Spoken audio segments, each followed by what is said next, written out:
So, welcome everyone to Scrapbook Live. I am Megan Jacks. Today is August 30th. We are at the end of the month, and even though we're on a Friday, we're going to do borders. I have three different borders for you that I selected off of the Creative Memories blog. There is a handout, so hopefully you had a chance to get that. If you're looking for the handout, it's on my blog at megganjacks.com, and you can just go down to Scrapbook Live. And these borders, they kind of range, and the first two are fairly simple. I chose them because they're really versatile. They're great ways to kind of use your tools to play around with your punches, whether they be shape punches, maybe embellishments, and so forth. And then the third border has a little bit more artistic flair to it. If you look through the directions, you see that there's like using a makeup sponge with your markers or your journal pens to kind of like ink a stencil made from your border maker system.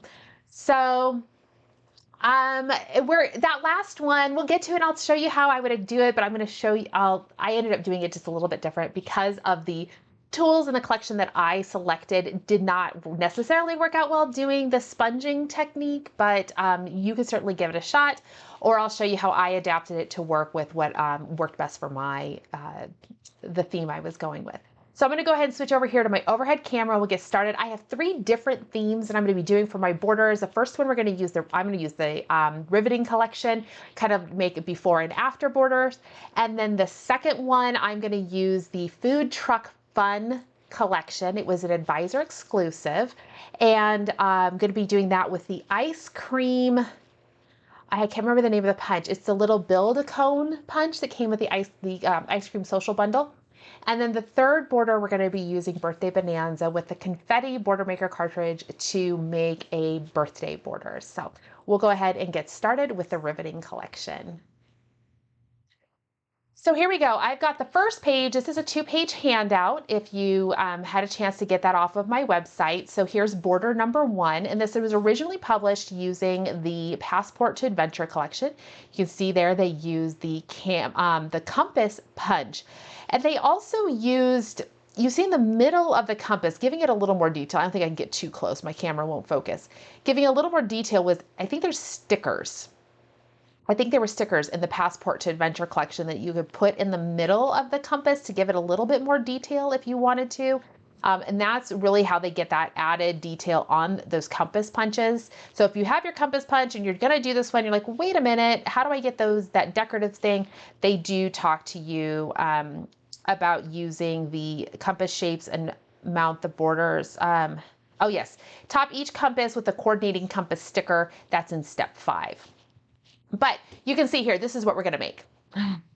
So you get a sneak peek right away what we're making. I am going to make this exact same border. Here it says before. I'm going to make another one that I can use on a second page. It'll say after, because within the Riveting Collection, the embellishments, there are a few different before and after pairs of embellishments that work really nicely if you do have a lot of before and after type things. If you're remodeling your house or just redoing a room, you can have your before and after photos. So to get started here, we are going to need some cardstock, a cardstock base. You could use any base. They just tell us they have a cardstock. They use navy. I use navy. I went ahead and they used the stripe paper. It's on that diagonal, which is so great. I love it when they put the stripes on the diagonal because it allows us to use them in a rectangular manner or even in a square manner, so that you see all of those colors coming through all the way around a mat or so forth. And you can really just, see that in the example, and you can see it here too. No matter which edge I'm on, I can see all of those colors coming through. And then so we're going to use the navy, we're going to put down the diagonal stripe, and then I'm going to use the blue. The blueprints paper is going to be what I will kind of have where they have the green. I'm going to use that blue. And then I am going to cut out some 2x2 squares from the paper, the crumpled paper, paper that has the rulers on the other side. I really love the yellow. I think it's fun. I think those are all going to look really nice together. So you see where we're going with this. So of course I am going to be using the hand tools punch because this one is just delightful. You love it. It's so wonderful when a punch gives us 2 benefits, right? We can use the cutouts and we can also use the border that it makes. So it's a really fun punch to have. All right, so we're gonna work our way down. Oh, should tell you, I have a little bit of black shimmer paper here because that is ultimately what I did my tools in. I'll talk to you a little bit about the tools because that wasn't originally the direction I was going to go with the tools, but I'll tell you why I ended up here versus the other way that I was going to go. Okay, so to get started, we're going to start with the bottom piece, which is the navy cardstock. And they tell us it needs to be a 3-inch wide, 3 by 12. So I'll go ahead and give that a cut. And I'm going to tell you the reason I did this border and this border is you can use these with anything. The measurements they give you here are golden. Like you can do anything here with different shape punches. They end up using the circle punch in here, but you're building yourself basically a border that has 5 spots for you to work in embellishments. So that's just, to me, like, I love when we have those measurements already done and you're not having to take the time and the mental effort to figure out what those measurements are. They're already here for you. So 3 inches wide. And then we're going to do our next piece up, which is that diagonal stripe. We're going to do to 2 3/4 inch. We just have a small little 1/8 of an inch border all the way around. So 2 3/4 inch, 2 3/4 inch. And then I need to rotate this and I need to cut off 1/4 inch from the bottom. I want my this strip to be 11 3/4 inch. So I'm going to cut off 1/4 inch. And that will give me that nice 1/8 inch border all the way around. Now, we are going to need to cut the next layer up, which is the green layer in their sample. I am using the Blueprints paper. We're going to cut that to 2 1/4 inches wide. So we want a lot of that diagonal strip to show. So we're going to have this be a 1/2 inch smaller.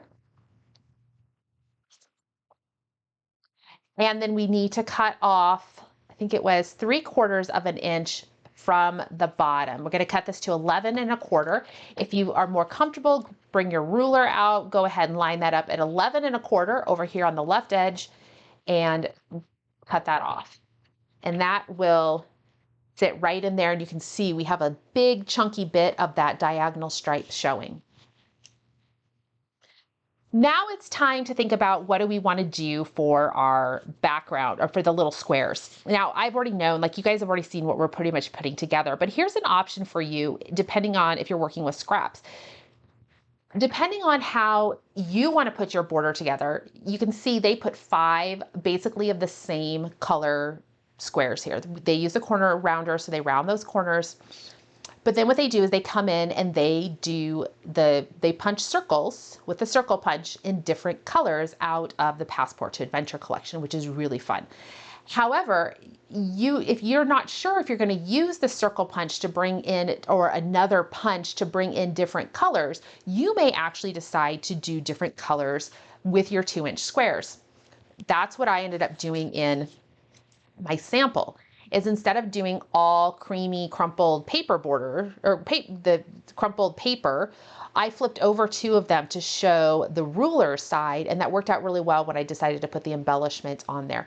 And one of the reasons it worked out so well is because you can see if I had put this before on top of the crumpled paper square, it really kind of loses itself there because they're the same tone. But by putting it on, having that reverse side show through here, it really lets that pop out. So that's something to think about. How are you going to embellish each one of your squares? And you can determine, are you going to use something like a circle punch or a square punch or layers in there to give you some added color, or you can leave it fairly monochromatic. And you don't have to add a lot of different color, but these squares are 2 by 2. So I'm going to go ahead and cut. I need 5 of them total.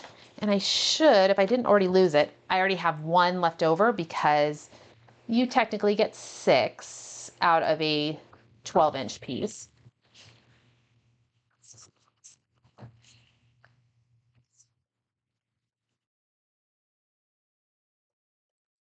So there's 1, 2, 3, 4, and there's my 5th one. I'm going to go ahead and keep this little remnant.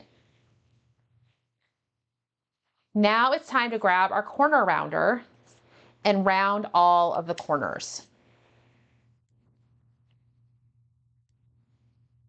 You don't have to do this step if you prefer, if your layout is going to work better with actual squares. You could do this step with circles. If you wanted to make some 2-inch circles, you could. You would use the custom cutting system. I cannot remember exactly which bit of the circle of the custom cutting system you would use, but you can grab your templates. It's going to be the inside track of one of them. You can grab the clear plastic templates, have the measurements on them. All right, so all of those have been done. So let's go ahead and get our border put together, and then we'll go and add our details. I am going to grab my cutting mat because we have a little bit of centering that we need to do when it comes time to put these squares down. When I need to put the squares on, I need to make sure I get those centered. So I'm going to go ahead and add my diagonal paper to my blue cardstock.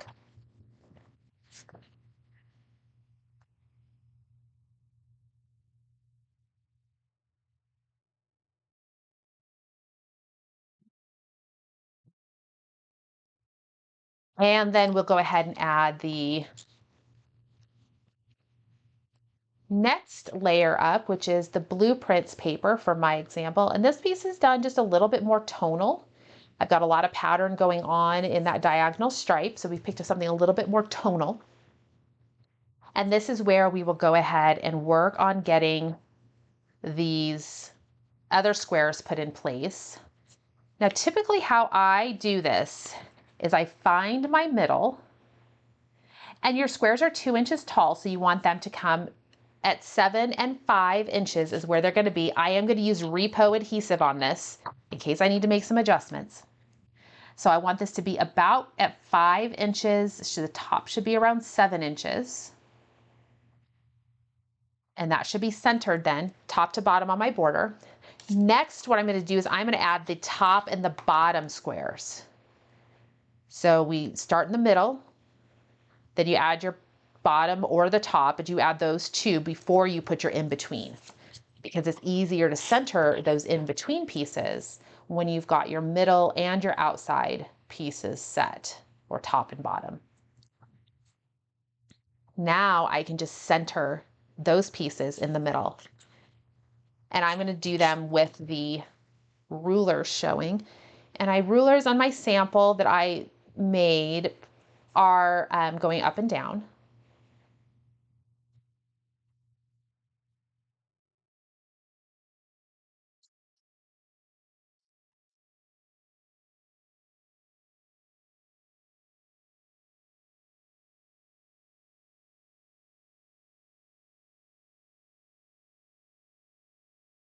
All right, so there we go. We have our pieces put in place. Now let's talk about actually putting the embellishments together, how we're gonna decorate each one of these squares. If you have a punch, you could just add your punch. I have embellishments from the Riveting Collection to work with. So here is the after photo after arrow that goes with the before. Now, unfortunately, I've got a little bit of a situation where the arrow is kind of going the wrong direction. So I may decide to come in with some scissors and like cut it out and see if I can flip it around to go the other direction.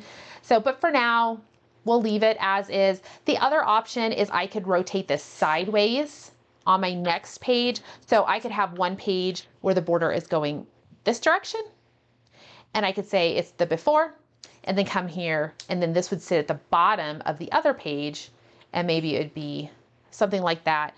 I do like the gloves, the nail, and the hammer, and sits in there. I like those. They pop off the yellow pretty good because they have that white outline on both sets of these embellishments. Now let's talk about using the hand tools punch, the border. So I was going to use, let's see, They have in the collection this paper that is galvanized. The backside actually has the hand tools all over it. I was going to use this as my paper, or as my border. Not my border, to make my hand tools, because I thought it'd be fun. We could come in here, we could punch some hand tools. I could grab some other paper. I initially started with red, and I was like, I can punch out little handles and I can glue them all together. And the problem was there is not enough contrast when you get to the smaller pieces between the galvanized, this metally piece of texture paper, to this ivory colored beigey crumpled paper or texture. So everything was kind of losing itself in here.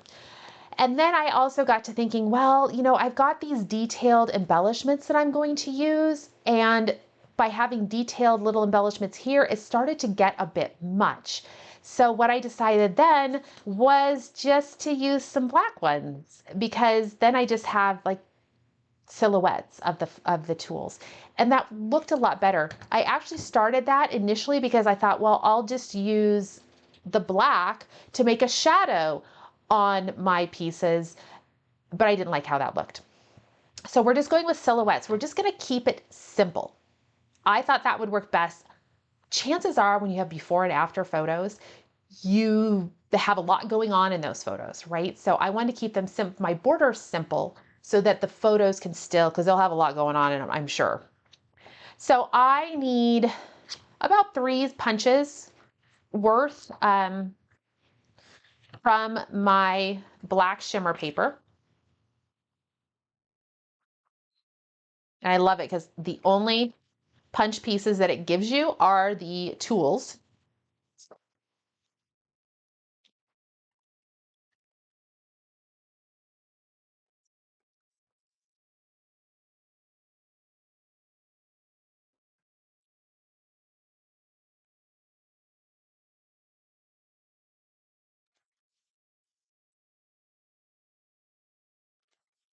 I should have enough tools to do what I need to do. And I am going to go ahead, I think, and put my tools on sideways just to show you you've got some flexibility in this, and it probably will work out because, like I said, this after the arrow is going the wrong way. So what I'm going to do is I want 3 tools per block because I think it just fits the best in there. And I want each one of them to be a little bit different. So I use the hammer, screwdriver, and the wrench over here. This next one, I'm going to use pliers. We'll get the screwdriver again. And the wrench. I feel like we're playing Clue or something like that. And then over on this page, or this last square, we'll use the pliers, the hammer, and the screwdriver, which is basically the 3 different blocks I did here because I'm not going to try to reinvent the wheel. I liked how the spacing worked out on those. So there. So now it's just a matter of gluing all these pieces in place, repo adhesive to the rescue to get these pieces put on.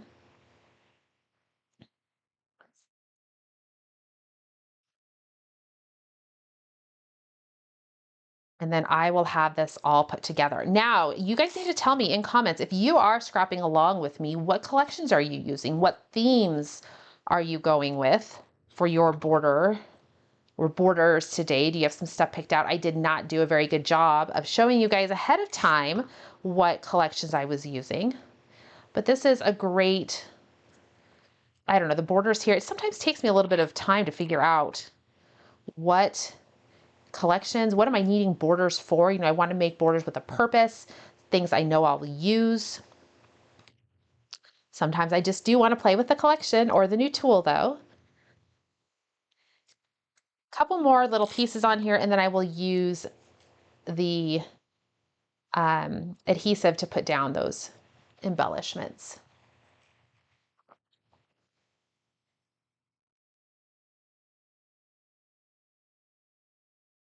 Okay, now I'm going to just put on my embellishments. I'm not going to use foam squares. I could have to give things some dimension, but I'm not going to worry about it. I don't use foam squares too much. Before and after. All right, so there we go. We have a before and after pair of borders using the Riveting Collection with the hand tools punch. Lots of great stuff there. I'll tell my husband I have the borders done. Now it's time to start the project. I'm sure he'll be very happy about that. All right, so that was border number 1. Border number 2, let me get my stuff out. I mentioned I'm going to be using the Food Truck Fun collection, which is that advisor exclusive. So if you are, if you don't have some of it, you can talk to your advisor about how to get some. It is really fun. It's like a mini 6-pack of paper, and they do have a little set of embellishments as well. But it's all about food trucks, all about so food, things like tacos and pizza and ice cream. And I will tell you, there was a card trio that came out, and this is actually what inspired to do this. This card is so cute. This is a Food Truck Fun. This is an advisor exclusive again. So if you are an advisor, it's in the back, the advisor exclusive section of the website. If you are a customer, talk to your advisor, talk to me about how to get a set of these card trios. They are super, super cute. They are use the Food Truck Fun collection, but I liked this one. And I let this one kind of inspire me here because I haven't really played with the ice cream build-a-cone punch. However, I thought about using the actual ice cream social bundle, but I'm going to be honest with you, those colors, you know, I've got Cody. Cody's not really a pink and purple kind of kid. It's a great collection. I'll play with it more, but I figured this would be just super easy for me to just use this. And I liked that they had it here. I liked, look at that mint ice cream cone, has a little cherry on top. I said, you know what? I can totally do that with Lagoon shimmer paper. And that can be my cones. I can make my cones out of the craft. This is the craft paper from the This Life Crafted Rainbow. The other side here is like the peachy tangerine color. I can make my cones out of that. How fabulous is that, right? Okay, let me show you what we're making because I have it here. This is what we're making. I love the bright colors of this, right? I like that ice cream cone. I made a little swirl and there's some little Jimmy sprinkles on there. And so much fun. So again, this is another one that just shows you we've got these different little sections that we can embellish however we want. So I made this with Food Truck Fun and the ice cream build-a-cone punch, but you can do any theme that you want to do here. Okay, so to do this one, I had to modify the directions a little bit, and part of that was because of the particular paper that I'm using. I really wanted to use this mosaic-y block square paper. The challenge is with these types of papers is when you cut your center piece. So if we look here, they want us to cut a 2 or 3-inch strip out of our background paper. And then we mount a 2.5 strip paper on top of that. I have that 2.5-inch strip already cut. I should have it somewhere here.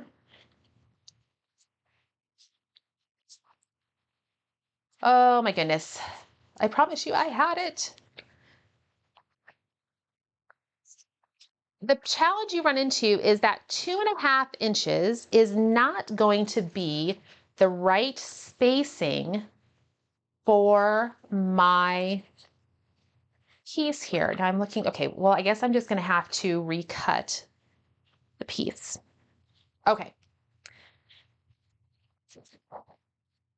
This is my 2.5-inch piece of paper here that needs to be mounted on top of here, this paper, and I want a certain set of the squares to show. So initially I said, okay, well, if I want this row right here with the yellow, red, blue, and teal, or the dark sea green to show, is it 2.5 inches to the next one? Or am I going to have a row of this one showing with a row of maybe these kind of more pastel colors showing? It's just going to look a little odd. So in that particular case, when you have that, when you have very specific sections of the paper that you want to show, what we're gonna do is cut the paper so that we get those strips just like we want it, and then we're going to mount them as two separate pieces to the back of our middle of the paper. All right, so the second piece of paper that they want us to cut, that where they say cut a 12 by 2.5 inch strip of the dot paper, that's what they use in the sample. I'm using the triangle paper. I'm going to cut this to 2.5 inches.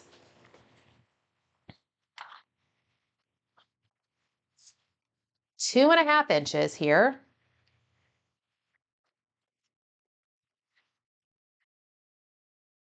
And let me show you what happens, okay? 2.5 inches. If I mount this on here like that, what you're seeing is at the top, I've got those pastel colors, and at the bottom, I'm gonna have the red, blue, and yellow. Those would be my strips showing. That is not gonna work for me, right? That's just not, it's gonna look weird. So what I'm gonna do is I know I want to use this line right here with the dark teal, the blue, the red, the yellow. So I'm gonna go ahead and cut this right along that line. I'm gonna use my trimmer, check out my site guides, or just make sure that it's lined up where I wanna cut. I'm gonna go ahead and slice it. Now what I'll be able to do is I'm gonna put adhesive along this bottom edge, and I'll be able to manually line it up just the way I want. I don't have to worry about what's happening on the other side, right? I'm worried about one edge only. This also saves paper. Okay, next up, I need to go grab that same piece again. So I'm gonna come in here, here it is, I'm gonna line it up. I have plenty of space to add adhesive. That's my big thing, is making sure I can add that adhesive. And go ahead and cut a second. So now I've got those two segments, then I can work in on either side of my border. And I'm showing exactly the colors that I want. That's how you get those specific things to line up when the order of the pattern on the paper doesn't necessarily do what you want it to do.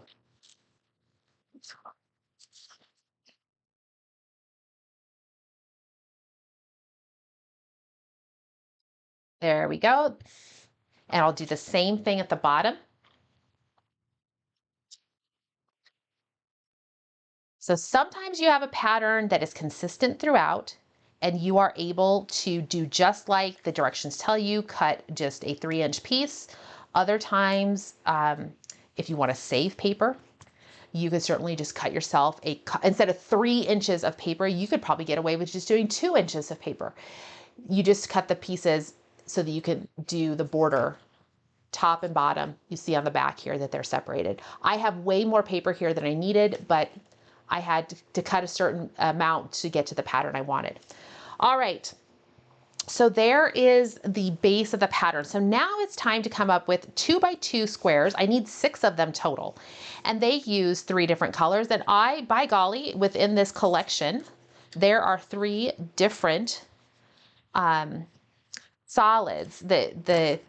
Or they're tonals, I guess. So you can see here, I've got a red, a yellow, and a blue. The opposite side to those is the patterns of this particular set. So Creative Memories did a really nice job giving us some tonal patterns on here to use, or tonal sides. And so I just need 2 2-inch squares of each of these colors. You've got 6 spaces. I really could have made this all 6 different colors. I could have used 2 different colors. You could do them all the same if you really wanted to. But we're back to those 2 by 2 squares, but this time we're using 6 of them. So we're gonna go clear across the border.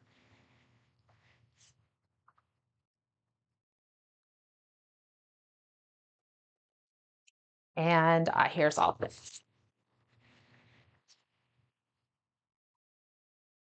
I am gonna grab my original border. I'm gonna make a matching one. So I'm gonna make sure I start them off the same.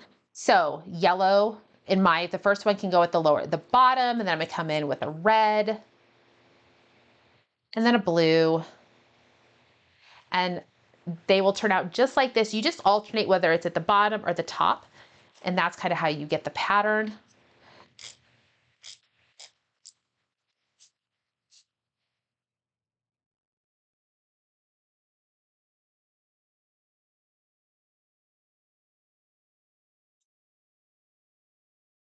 Do you guys go out and see the food trucks very often? Do you, like, some places have, I know, food truck festivals, or if they starting to see more of them at different events that are not necessarily, you know, like a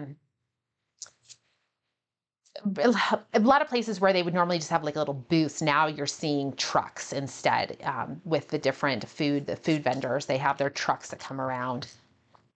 We've had them at some school events, some back to school events or festivals that have happened.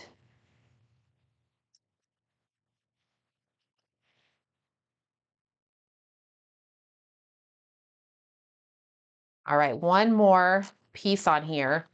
And then it is time to start playing with the punch. I'm a little bit. So here's what's happened, and this type of stuff happens all the time when you're cutting little multiple squares the same size.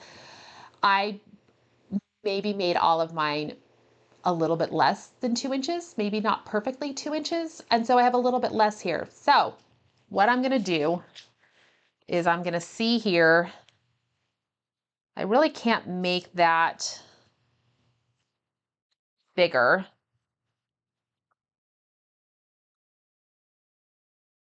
Let me see, these are two very different pieces of paper. I'm trying to see if I have, oh, but maybe, nope, that's not it.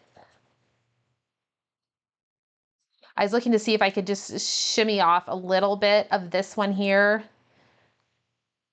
I have a scrap. Oh, I do. I have a scrap piece of paper. So what I'm going to do here is just cut this to a 2-inch length. It just, my 2 inches isn't quite wide enough.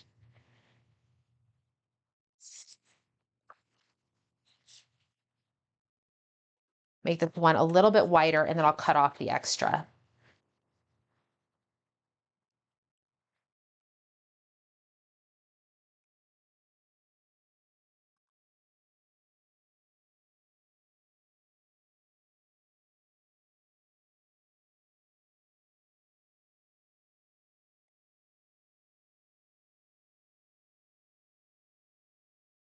Okay, so there we go. Now it's time to start playing with our punches to get the pieces that we need to make our ice cream cones. So I mentioned before that I used the rainbow crafted paper. And when I do something like this, what I'm going to do, since I don't want all of these pieces, I'm going to just try feeding my paper in just to get those ice cream cone, the cone. So there's one cone, 2 cones,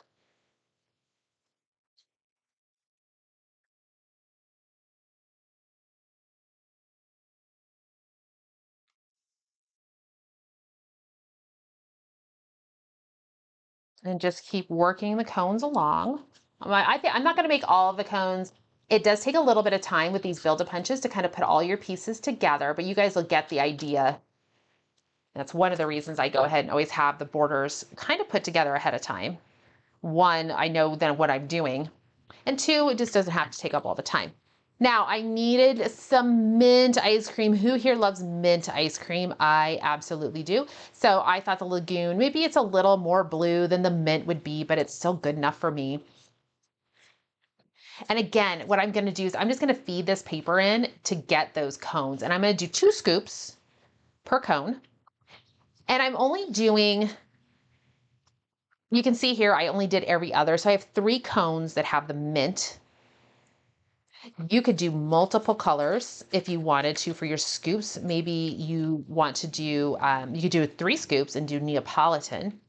I think the shimmer paper would look really, really cute. And it was great as we even have chocolate in shimmer. We have a brown shimmer paper. So you can definitely get your, use those shimmer papers. You could use some pink. You could use the white shimmer paper. All sorts of good things there if you wanted to use a shimmer. Just gives it a little bit of extra. And then of course, I'm going to come in here with the white shimmer paper. You can see that pearly sparkle. And I'm going to go ahead and I'm going to cut the, whenever I troll hair, that's what it makes, or beard. I'm going to cut the swirl, the soft serve out of it.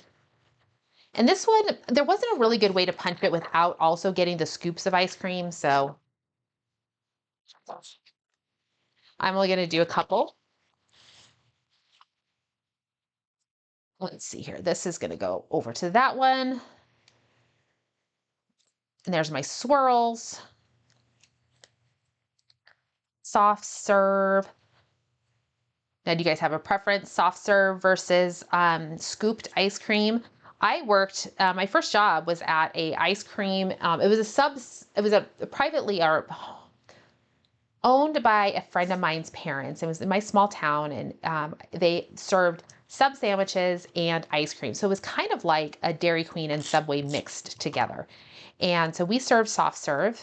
It was actually frozen yogurt. It wasn't frozen ice cream, but it was delicious. I really liked making the ice cream treats for people. We had, like Blizzard knockoffs. They called them, I think they called them tornadoes. I'm from Iowa. I think that's, but maybe not. I can't remember what we called them. Maybe they were just called them fizzes. I don't think we could call them tornadoes. I think the other ice cream shop in town called theirs like the tornadoes. Anyway. So you just adhere these pieces on, and then the ice cream punch does have the option to make a cherry. There's a little piece in there, right there, that one you can punch out. I did it. I could have used firecracker shimmer paper, which would be that sparkly red, but I had just this little strip of cranberry, and so that's what I used to make my cherries. So I put a cherry on top of the mint because that's what they did in this. They put a cherry on there. I thought that was cute. And then what I did is I came in for the soft serve and I wanted to put sprinkles on it because we had a sprinkle machine at the restaurant where I worked. And I really liked putting those sprinkles on. And it is shimmer paper, but the different, these are the colors I used. So there should be a green one somewhere. I don't know where the green one went. Oh, here it is. Okay. I went through my markers that I found. Green, blue, yellow, and red, and I put those sprinkles on. Make sure you do alternate your directions when you put your sprinkles on because they look like sprinkles. I initially was putting them all on the same direction. I'm like, oops, I can definitely tell you that sprinkles do not go on in an organized fashion when it comes to going on ice cream cones. So, and then I decided to go ahead and out of the little embellishment pack that comes or that's available for the Food Truck Fun collection, they have one that just says delicious and a little circle heart here. And what I liked about this little heart is that it brings in more of that mint lagoon color, which I thought was a really nice detail just to kind of carry that color throughout a little bit more. So that is the second border that we have today. Okay, so now we are ready to, well, give me just a quick second to clean up a little bit of this. We are ready to move on to our third border, which required a page all of itself on the directions. It did have a little bit more detailed directions, and I wanted to make sure I got that picture on there so that you can see what they're talking about when they talk about inking using your almost like you're making a stencil out of the with the Border Maker cartridge. You could do it with any punch, but you're basically would be making a stencil. Okay, so the one that I am making, I mentioned I was going to be using the Birthday Bonanza collection. Sorry, I'm having a moment here. The Birthday Bonanza collection. So I've got some bright white cardstock, and you can see here, I started playing a little bit with it, trying to figure out what was going to be the method that I was going to use ink to as a stencil. I like the bright white cardstock for using this. The bright white cardstock is a little bit thicker You might want to see if you have a little bit of a thicker cardstock available. Definitely don't use a designer paper for using as a stencil. You just want something that is going to be able to handle a little bit more ink usage, I guess, without bleeding through and getting too, you know, the ink has a little bit of water into it. It just can have a tendency sometimes to bleed through if you have it a lot in one spot. So you want to make sure you have a thick enough piece of paper here. The bright white cardstock is a little thicker than our 60-pound cardstock weight, I think. Pretty certain it is. So I have that available here. I am using, like as I mentioned, I am using the Birthday Bonanza collection for this. And so I've got 3 different colors here. I'm going to be using a little bit of this striped paper to be able to, well, let me just show you. Here's what we're making. All right, you can see. You can also see that I didn't ink that. I just cut out my border strip and backed it with parakeet shimmer. All right, and it was because it was easier for this particular technique. So I'm going to, I'll talk about inking, and you can give that a whirl if you want to. But I'll give you an alternate method to do this just in case the inking is not up your alley of a crafty task that you would like to attempt. So the one thing they do in this particular border is everything that you see on here is built on to, there's a back layer that's the black cardstock. Then they cut a piece of paper to 12 by 2.5 inches. And that's actually the piece of paper you see down here. So all of the inking and everything else that's done on that is done on this lighter piece of paper. Then they use additional pieces of paper to make it look like it's more layered than it really is, which is a great way to do it, right? My sample, I ended up doing more layers, partly because this piece, there's no way I was going to be able to ink anything on here, right, and make it stand out. And I really didn't have a tonal piece of paper in this Birthday Bonanza that was going to work to do the inking on, that at least would do what I wanted it to do. So made it work with layers. And I'll show you how you can still, even if you don't want to have the individual border pieces like this, we will talk about how you can do it to get this look. If you want to do the inking, we'll talk about how to make that a separate section. Okay, so I need a background. They use black. I am going to actually use the darker teal side of this striped paper. So I'm going to cut that to 2 3/4 inches. 2 3/4 inches.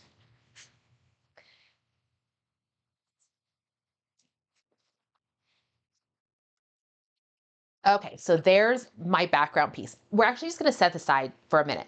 We're not going to do anything with this.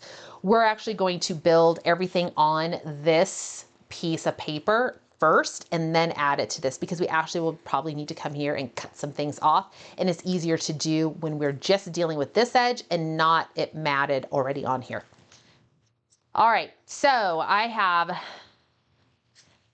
already cut this piece of paper. This is the next piece they talk about in step 2, where they talk about layered gears paper. I am using the confetti paper, and that is cut to 2.5 inches wide. And this piece is already cut to 2.5 inches wide. This is ultimately what will layer on top of that dark teal. So we're going to work with this piece. We're going to build everything on here first, and then we'll add it to that piece there. All right, now, if you are wanting, if you have a light enough tonal piece of paper here that you can do it as they show it, you can go ahead and just build it. You can wait until we're ready to show you how to do the inking on this piece of paper. My paper won't work. I can't do it on here. It's too much going on. So what I would do here is I'm taking a piece of that bright white paper and I'm going to cut it to the 2.5 inches wide to mimic the same width of this, is 2.5 inches. And ultimately, this is what I'm going to ink on. So depending on your paper, you might be able to use bright white, you might be able to use a different color cardstock, maybe a beige. You could, I mean, I probably could have come in here with black and gotten the inking to work. Otherwise, you know, it's gonna just not show. So, okay, I've got this piece here. Now, how they have you do it. If you have the original, if you are working directly on your 2.5-inch piece of paper. But here's my 2.5-inch piece of paper, but say you do happen to have a tonal piece of paper that you want to ink directly, just the same way that they do. You would go ahead and punch your border. All right, punch your border, your BMC, you could use a regular border.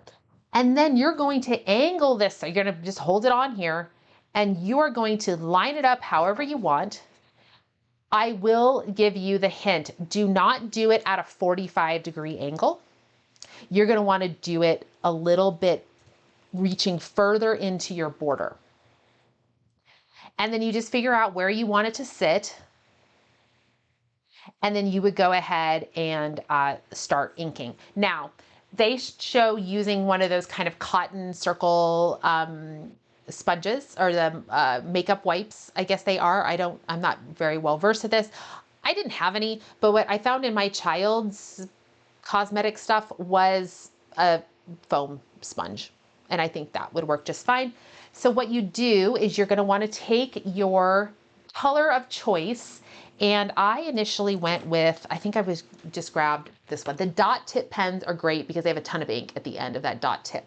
And you literally just can come in here and rub your ink on your sponge. Now, this is gonna practice. So do not try this for the very first time on your pretty paper. Get some scrap paper so you get a feel for it. I've got it all over my finger already. You might want to have a damp towel, maybe a baby wipe, something close by in case you get it on your fingers. And then you're going to come in here and you're going to just lightly dab. You may have to figure out what strength is going to work for you, because you can see I got a little crazy. And you're going to go in and stencil. Use it as a stencil. You might need to add a little bit more ink. Now, what they tell us to do in the directions is keep this all in place, and then you come in with the thin edge, the thin tip of your pen, whatever ink color you use. You could use a different color ink, I guess, and you outline what you just stenciled with that same color. This is a part, I mean, I think part of this was another reason I didn't particularly like it with this one, or this confetti BMC, was because I was not having a great success tracing every one of these shapes, especially these, like the streamers, because there's just a lot of movement in the piece.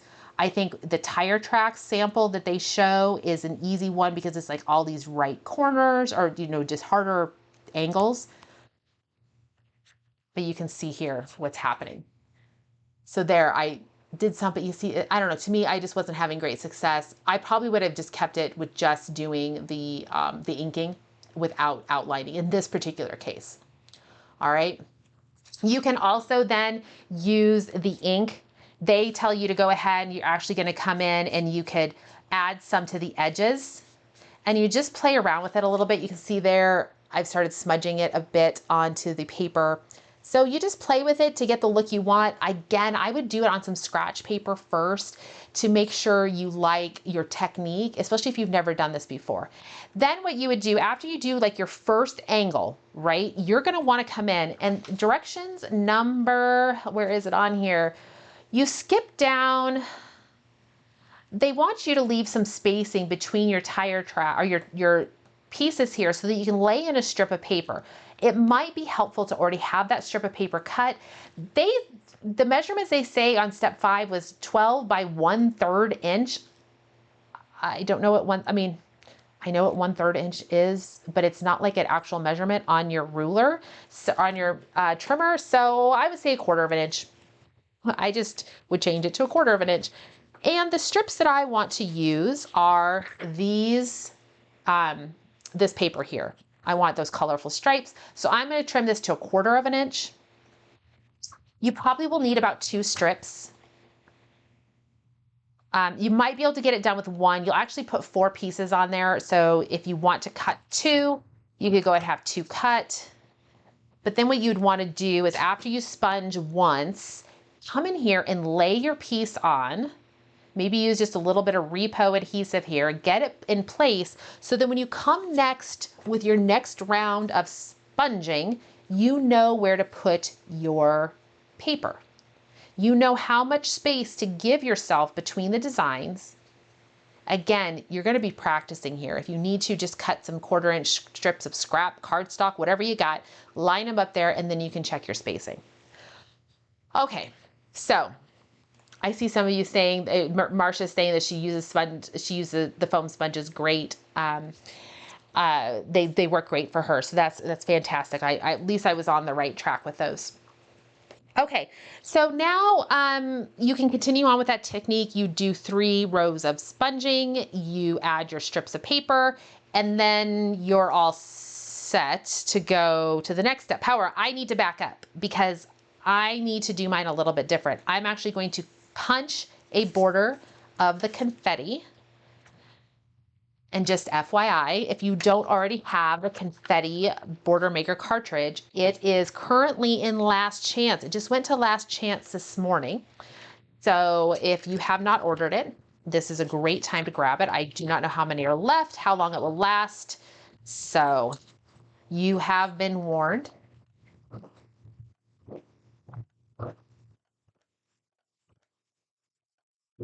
So confetti is a knockout style punch, which means that it doesn't alter the outside edge and it stays attached to the main body of the paper.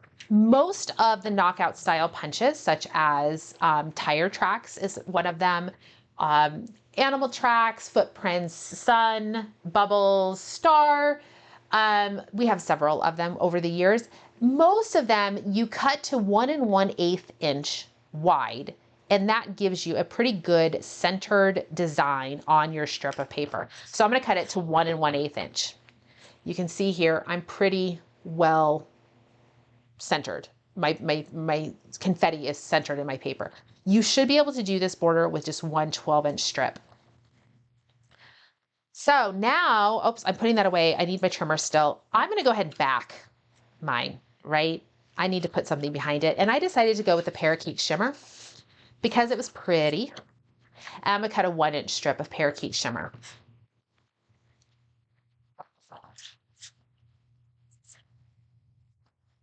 And that is going to be put behind. So I'll go ahead and on the back side of it, I'm off camera, you can't see. I'm going to go ahead and add that, add some adhesive, and then get that put on.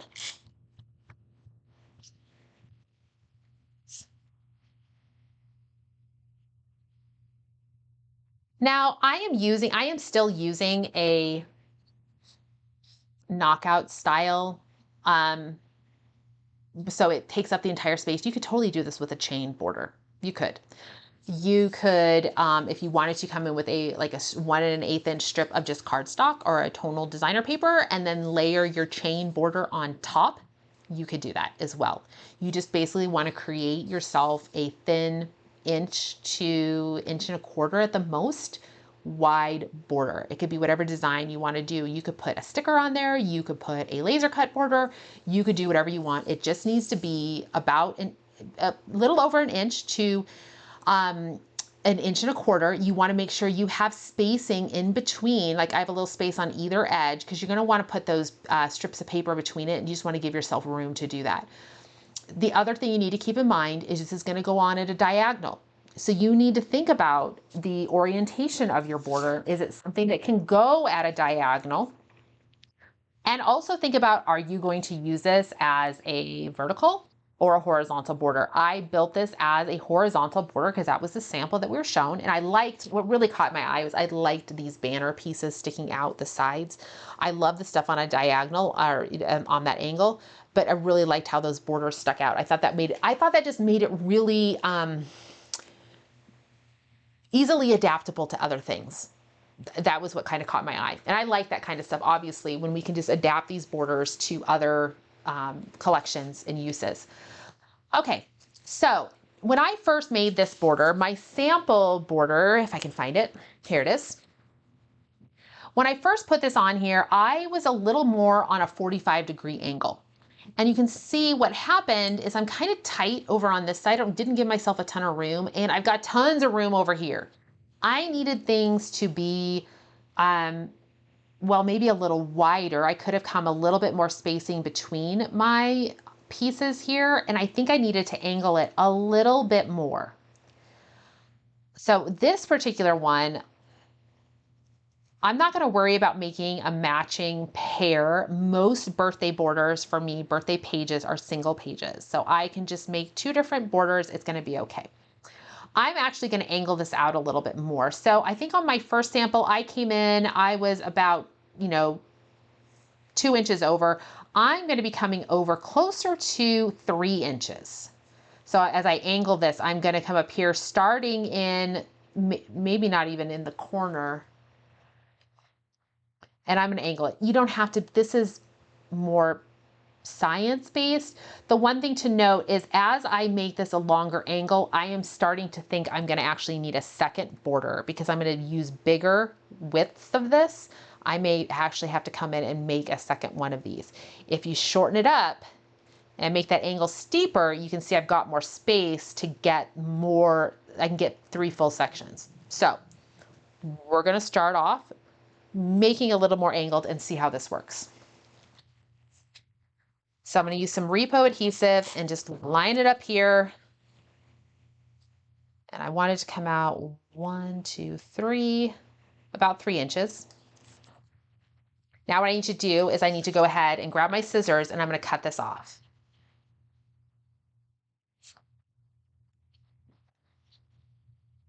Now what should happen is it should line up nice at the top. All right. So you can see here, it lines up nice at the top. I just pull that piece back up over here. Now I do have plenty of space here to add in my stripe border, which is going to work great.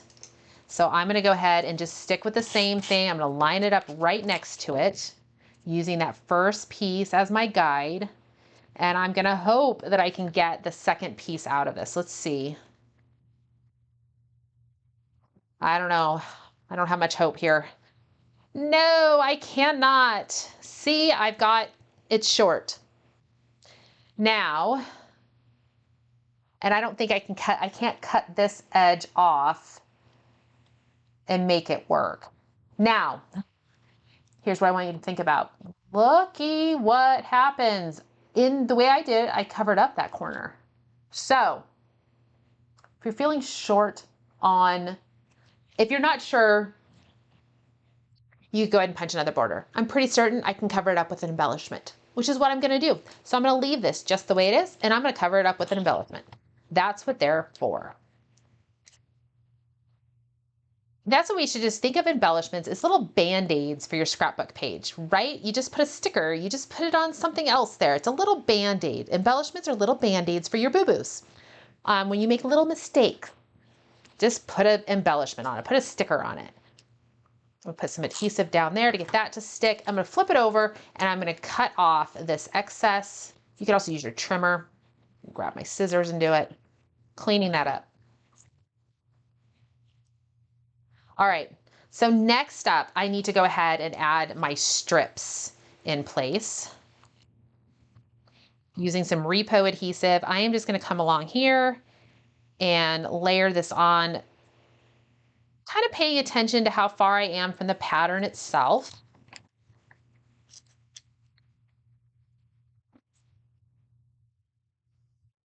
And this, you are going to need probably 2 strips of paper. I don't even think I can get the third one. I can probably use this piece here to do this final bit over there because remember, I'm covering all this little section up.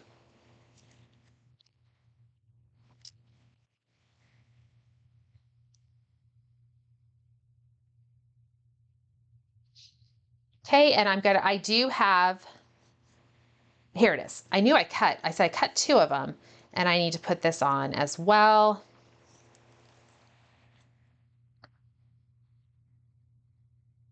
Yeah.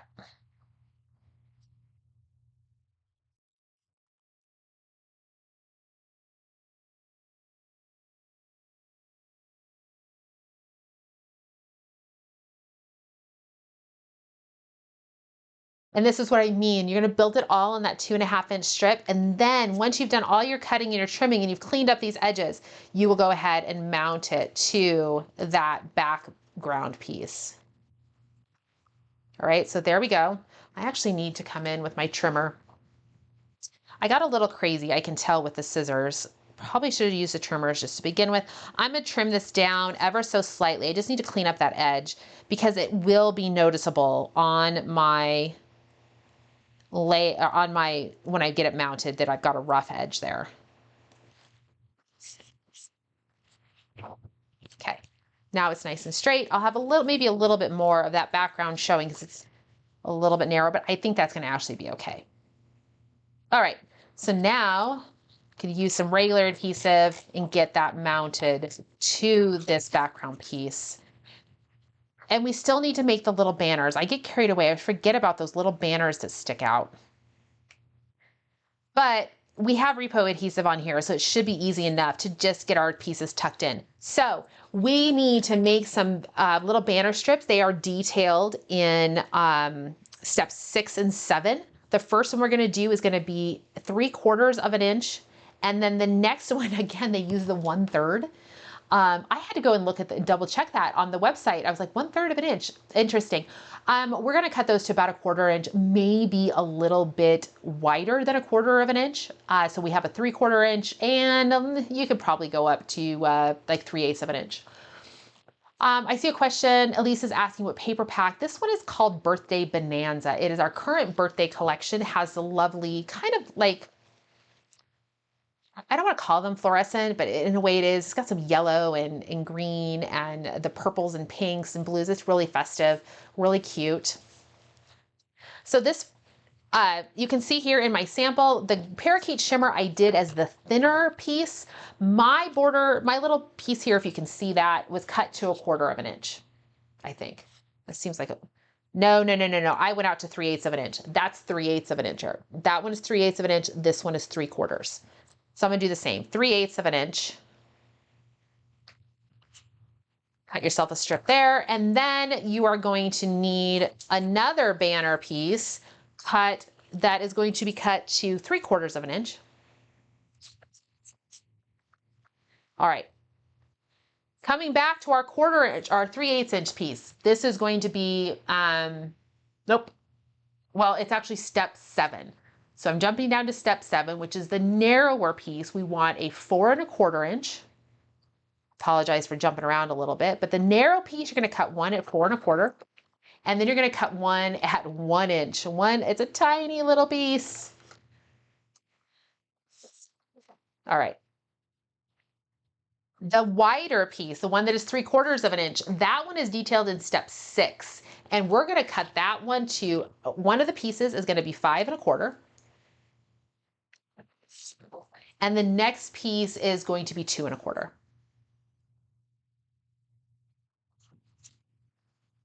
Okay.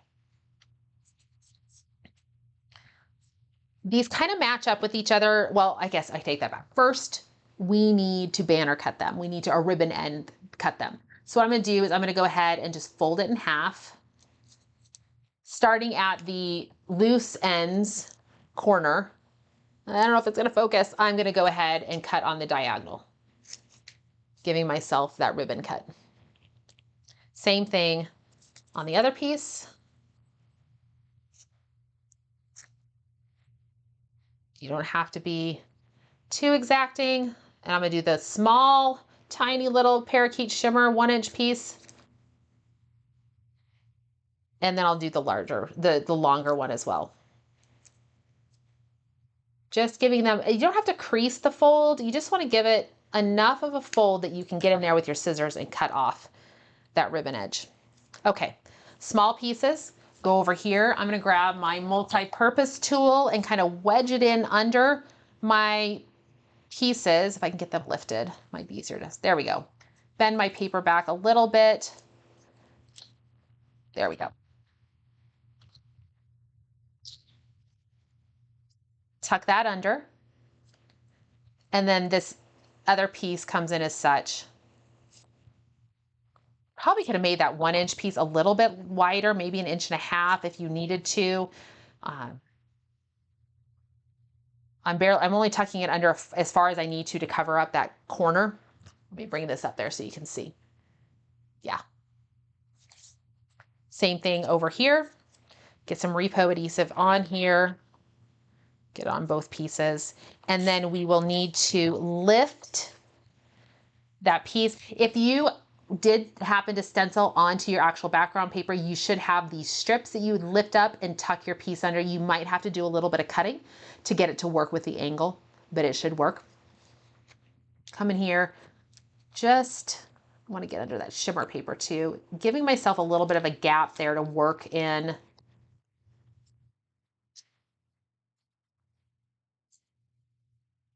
And here we can see, I mean, up here, if you see how much further over this banner went, because I angled things a lot steeper. Let's just compare really quick. See how much more space I took up, like almost a full inch to inch and a quarter space-wise. I got everything pushed over, which is what I wanted to do. It just gives a little bit better balance, I think. I've got a lot of empty space over here. I could have probably cut longer strips of paper if I wanted to kind of get those banners to hang out further, but this side they definitely will. Go ahead and get this piece tucked in here as well. And then you can come in with whatever embellishments you want to use on this. I show the hip hip hooray. There's a ton of stuff in here in the embellishment pack for the birthday bonanza, and I haven't even touched the stickers. So there's lots of things you can do. I really thought this cake, look how that cake just fits there perfect.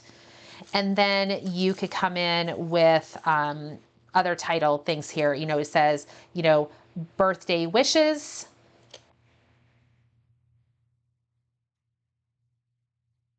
So there's definitely things you can do to get this to work. They have a lot of these fun kind of like paper bannery circle thingies in there that work as well. They have presents. They have all sorts of good stuff in there to play with for the birthday bonanza collection. And of course, a lot of other collections are similar where there's plenty of things to work with. So I am seeing that Christina has, she's used Noreen's technique of putting the pen ink on the blue mat and picking up the ink with the makeup brush, swirling the brush in the ink and applying the ink. And it wipes off the silicone mat. Yeah, you could use your silicone mat as a, as she's mentioned here, is kind of like a palette to be able to do. That would definitely work there. Lots of ways you can do it. I will admit the inking thing is not something that I normally do with my stuff. So even for me this morning, I was sitting here trying to figure out how was I going to make this work? Like, what was I going to do? And I got to using the ink and I'm like, okay, this is, I kind of reminded myself of why it's not something I do a lot of, just because I liked it with the revved up. I think it was fun with the tire tracks. For the birthday one, it wasn't quite working for me. So that's why I opted to go with just a little bit of the easier route. But I do see a lot of gorgeous things done with the inking, especially those that take the time to ink the edges of the paper. Those are always a lot of fun things to do. But you know, it never hurts to figure out ways you can use your tools. I mean, it's just, and makeup sponge is cheap. A lot of us have them already. You can use the cotton makeup little pad things too. I'm not sure if I do a cotton ball. I think that might have too much loose fiber to it. That's one of the reasons the makeup sponges work really well, because they're just foam. There's no actual loose fiber to it, so that can be helpful there. All right, so there we have 3 different borders that we've put together. If you came in partway through, I will have the recording ready to go here in just a little bit, get it posted to my YouTube channel. It will also be posted to the blog. And I should be back next week with another edition of Scrapbook Live. I'm not sure what project yet, but we'll get something figured out. And Creative Memories has a continuation of free shipping still going on through next week. Croptoberfest is available. The fall collection is available. Tessa and I will have a Croptoberfest project workshop that we're going to be putting together. That is at the end of September 26th. It's a Thursday. And we're going to be putting all the projects together that are in the project booklet that's part of the customer bundle.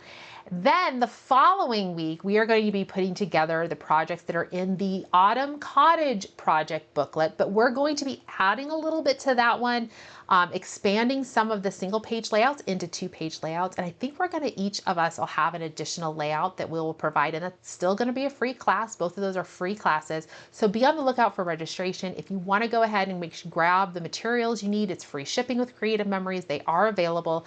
If you did not get Autumn Cottage with the gourd time punch, it's sold through. If you did not get it and you really want it, I have some, I know Tessa has some, you can reach out to us.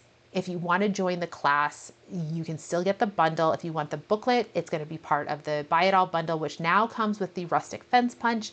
We're still working out on how we're going to be able to get the details out to those of you who are not able to get the Buy It All bundle, because maybe you don't need the rustic fence punch anymore. You already have it, you don't need it. So we'll have those details, so be on the lookout for those. That will be all announced soon. And then just as a reminder, Secret Box is still available. That's going to be all part of the virtual crop, which is going to come up in a couple weeks. And I think those are kind of the big announcements. Oh, the photo trimmer, just so you guys know, the photo trimmer is back in stock at Creative Memories. If you ordered it as part of the bundle that came with the bag, and your order was, you got an email saying your order was delayed, waiting for those products to come in stock, the trimmer to come in. The trimmer is here. Creative Memories has them in their warehouse. They're working on getting those orders from earlier this month out. Those are kind of a little bit priority right now. They also do have the trimmer available on the website to purchase, a limit of 1. Next week, if you happen, if you order, maybe you and some friends get together to place your order to get your free shipping and all that fun stuff, and you need more than 1 per order, starting on Tuesday, they will be available more than 1 per order. So if you're an advisor ordering for your customers, or if you do combine shipping with some friends that you crop with, don't worry, you'll be able to order more than 1 starting next week. All right, thanks for watching, and I am very excited that you guys were able to join me. Thanks again for tuning in on a Friday. Hopefully you have good fun plans this weekend. As I mentioned, I'm heading to Flagstaff tomorrow, get out of the cooler temperatures, see my kiddo, drop off all sorts of stuff they felt they still needed for college. And then we'll be back next week. We kind of I feel like we get started with fall officially next week. Maybe, I don't know, it's still gonna be 100-something degrees here in Phoenix. So fall's like, let's chat in November maybe about fall, but we'll be ready to scrap fall stuff. All right, thanks guys for joining me. I will see you all soon.